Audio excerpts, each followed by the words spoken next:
I think a lot of people have the feeling that they know already everything about their process.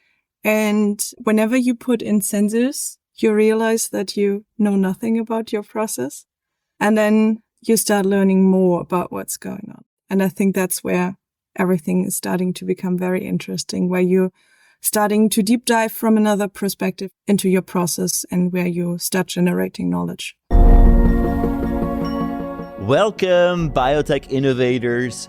You're tuned in to the Smart Biotech Scientist podcast, where we decode the complexities of bioprocess development. I'm your host, David Brühlmann, and today we are diving into the game-changing world of Process Analytical Technology, or PAT.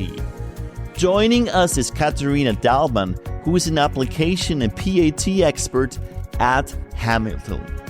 Get ready to upgrade your approach to bioprocess monitoring and control. Are you juggling the complexities of CMC development while trying to enjoy the beauty of biotech? Have you ever wondered if there's a way to simplify bioprocessing? Welcome to the Smart Biotech Scientist podcast, where we're diving headfirst into the very challenges you face. We're breaking it down, demystifying the jargon, and giving you the keys to unlock your full potential. I'm your host, David Brühlmann, and I get it. With 15 plus years in the biotech industry, I face the same challenges you do.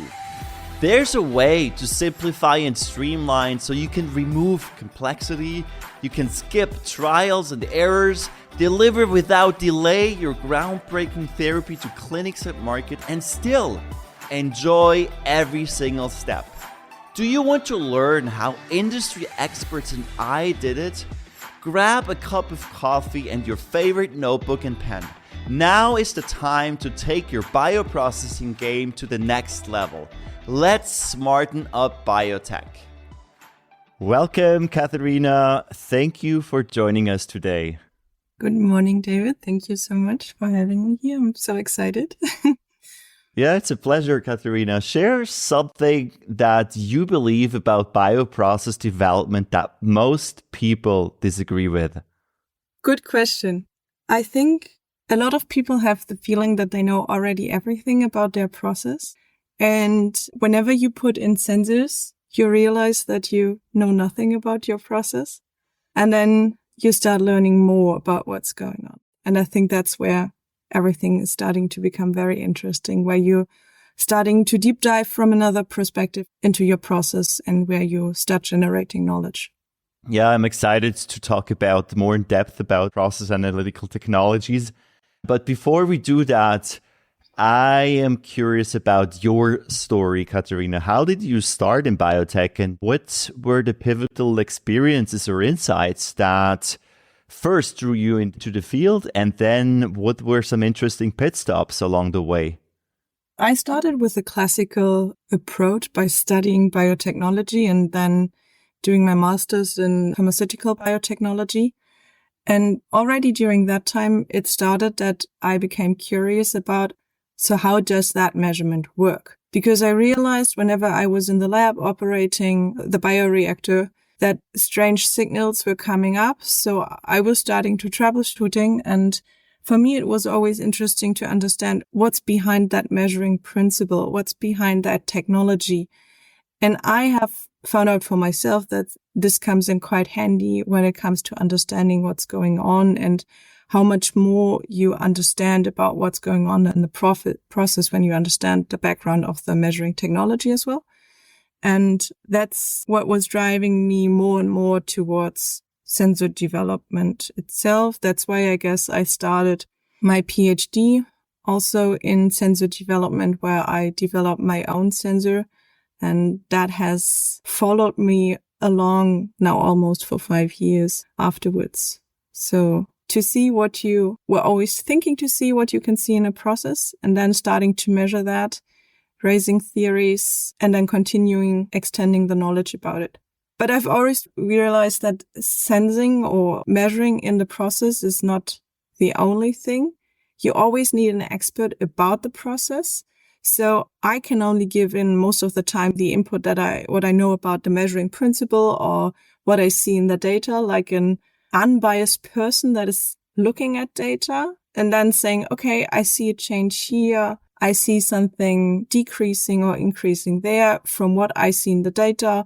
My theory is that whatever. And then the experts can say, okay, let's have a deep dive into the offline sampling. Let's check for this. Let's check for that. That's so interesting. So this independent look on one hand from the personal perspective and then on the measuring data is very interesting.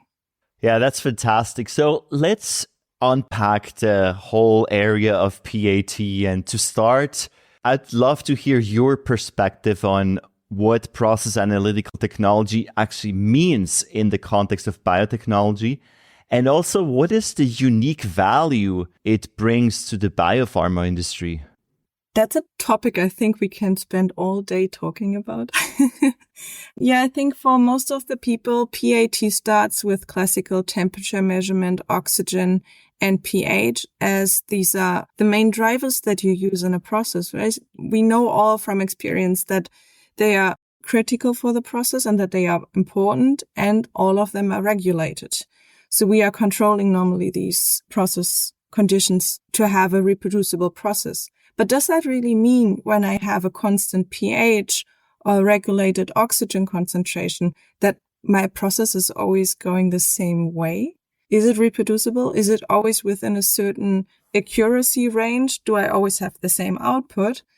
And I think we all know if we look closely at data, no matter if it's inline or offline, we realize that it's not. It can be completely different. I mean, I always like to make comparisons. So if I put 10 people into a room and just put them into the same temperature, have a constant airflow, that doesn't mean that they behave and have the same output.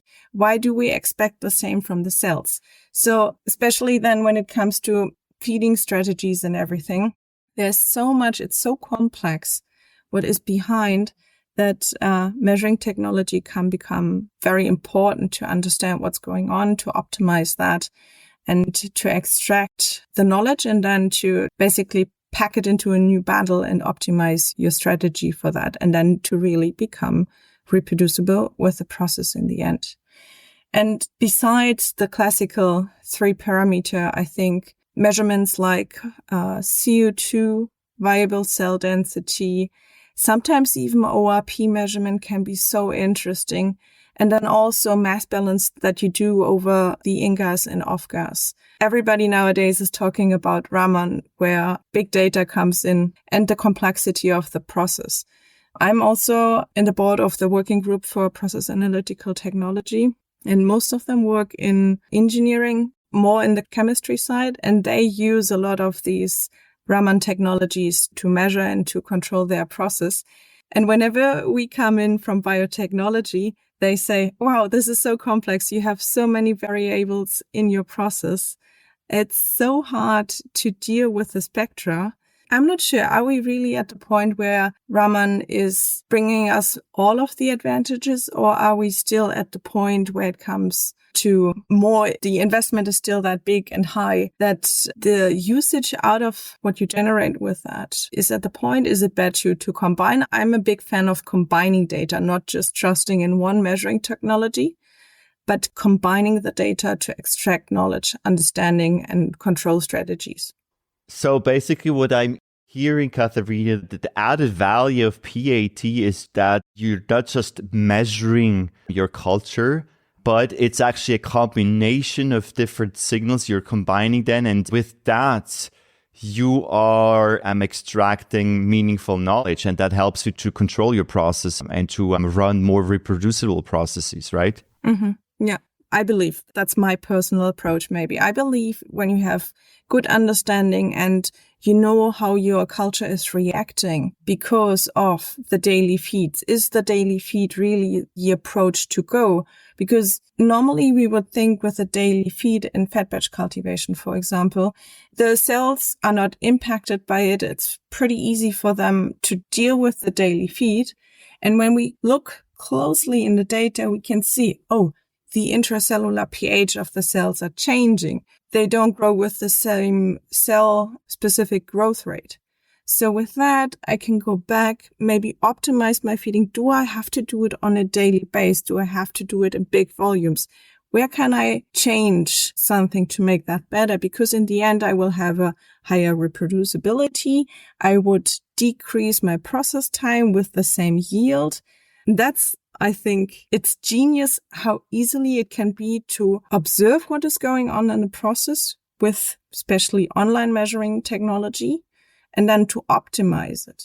Yeah, you're making a good point here, Katharina. And I think as scientists and engineers, the danger is to look at the fancy technology. And I think we live now in the times where we have a lot of fantastic technologies at our disposal, but it's not so much about the technology. It's much more about what we're doing with the technology and the process understanding we are gaining. That's often a point I make with my clients and people I speak to. It's all about process understanding. You need to understand what happens when you increase the oxygen flow. What happens when you have more CO2 in your bioreactor? How does this impact your metabolism?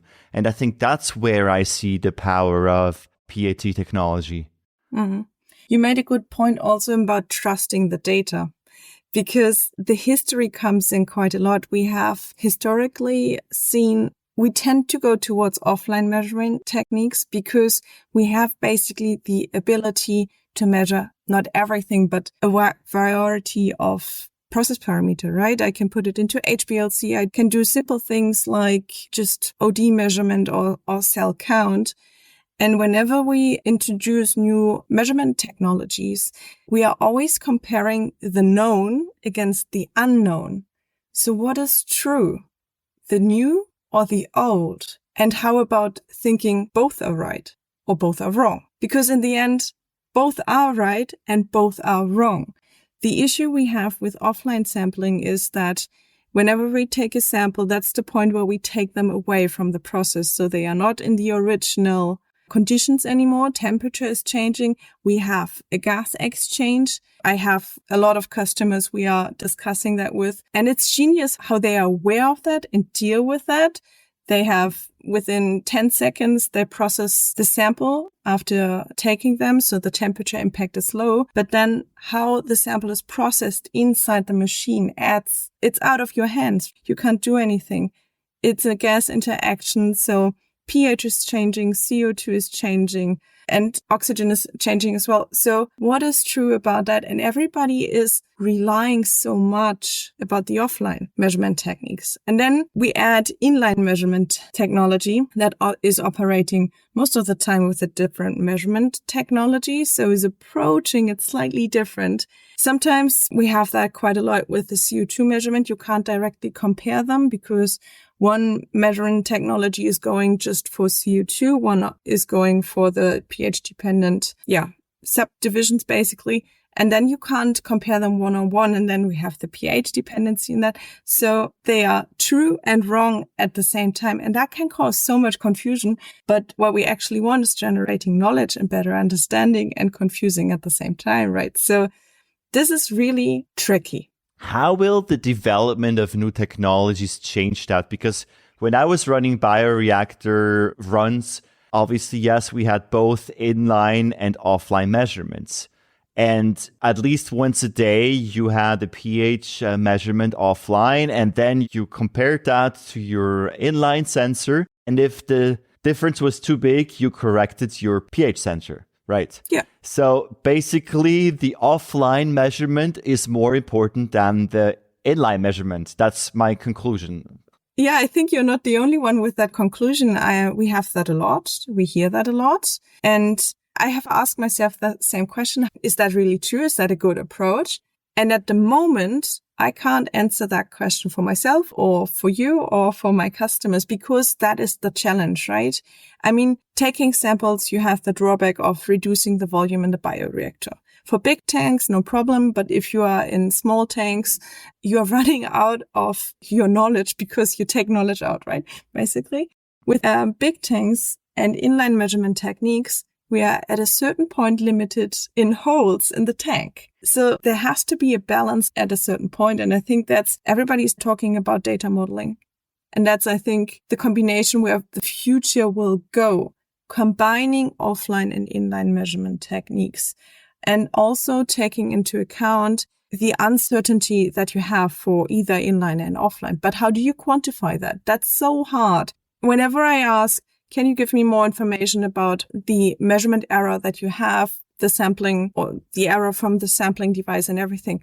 Can you pass that to me so that I can take that into the evaluation of the process? We really struggle with that. It's so hard to get that information and that data because, yes, you might get an error handled with it, but what is not for the trypane blue staining, for example, the offline cell count, you can set a threshold for the cell size. So that is impacting the cell count, total and viable, and the viability. So if I would like to compare that with inline cell size distribution and homogeneity, that is left out. I can't directly compare that, right? You really have to look at the whole picture. And you always realize that this picture is not complete. There's another edge and corner that you haven't seen yet. And how do you think it will change in the future? What is your bet? Will we always have offline and inline measurements, or will maybe eventually we'll go to more inline measurements? That's, again, a good question. I would love to see more inline measurement and inline measurement with self-evaluation techniques, basically, so that the sensors are self-evaluating themselves. I mean, a lot of discussions nowadays go into predictive maintenance to understand when is my sensor failing and when is it operating correctly and is reliable. And I think that's something that has to be taken into account. But at the moment, we take so much effort in transporting all the signal of the measurement without the vitality data of the sensor itself. And I think at the time point where we have a seamless integration of the signal, we can start evaluating the vitality data as well, but that will take another time. But then also with the modeling approaches we are going and the offline measurement techniques, and I think to step away 100% from offline sampling, that's not the right way to go. There will always be something that you can't measure inline. I mean, you can theoretically, but from a sensor manufacturer perspective, it's always business case about having a broad customer base that you can reach. And with certain things that you want to measure online, you can't do that. So offline will always be the way to go. So the combination is great and useful. And then combining that into models is, I think, like a hybrid approach. Wow, exciting. Yeah, we're going to talk about the modeling in just a minute. But before we do that, let's focus on the PAT technology itself. Like, where is it going to? Because you mentioned chemistry, and in the chemical industry, PAT has been around for a very long time. Not so much in the biopharma industry, where a lot of things are more conservative and it's also more complex, right? So beyond the traditional measurements like dissolved oxygen, CO2, temperature, pH, what other trends are we now seeing, and how can we leverage that to get a better understanding of the cell metabolism? The way we tackle that down from Hamilton is cell density measurement. A lot of that is pushed into the processes. And I wouldn't even call that a new measurement technology when it comes to the impedance spectroscopy, for example. This measuring technology has been around for almost 15 years, but there you see how long it takes for measuring technology to penetrate into a market or into a process PAT for biotechnology. And I think now we can consider it as being established, still not a standard, but now it starts to combine these techniques and to start discovering the whole picture. So maybe let me give you an example.